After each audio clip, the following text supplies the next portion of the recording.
Alors, où écrire son CSS? Il existe bizarrement beaucoup de manières d'écrire du CSS avec React. Certaines manières voilà, sont plus ou moins utiles. Ce que j'aime bien faire, ma façon favorite de déclarer du CSS, ça va être ici. En général, en fait, on a beaucoup de composants. Donc déjà, on se fait un dossier. Vous pouvez l'appeler composant ou component si vous voulez le faire en anglais, comme vous voulez. Bref, composant. Ici, ensuite, on va avoir par exemple un header. OK. Et alors ça c'est embêtant, c'est quand on a un seul dossier dans un dossier, il vous fait juste slash le dossier comme ça sous VS Code.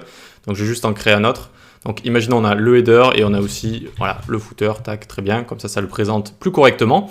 Et donc dans ces sous-dossiers comme ça, eh bien on peut faire tout simplement un header. Alors, pourquoi il me le met ici? Je crois que j'ai fait une recherche sans faire exprès.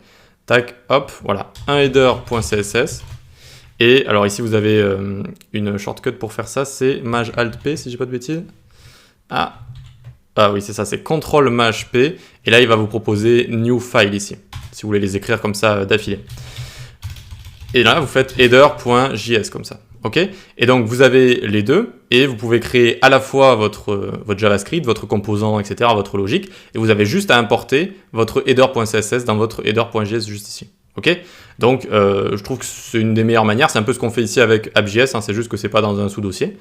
Et comme ça vous avez le CSS d'un côté et le JS de l'autre. Voilà, je trouve ça assez bien. Sinon ce qu'on peut faire, on peut faire du CSS inline aussi. Alors ce que je ne conseille pas, mais c'est possible. C'est possible. Alors si mes souvenirs sont bons, c'est style est égal. On ouvre 4 accolades. Et ici il faut des propriétés en camel case. Donc par exemple le H1, je vais lui mettre color blue comme ça. Color blue, et voilà, ça a fonctionné. Ok, ça a fonctionné. Donc voilà, ça peut être utile dans certains cas, vous allez faire du rendu conditionnel peut-être. On va voir ce que c'est que le rendu conditionnel juste après.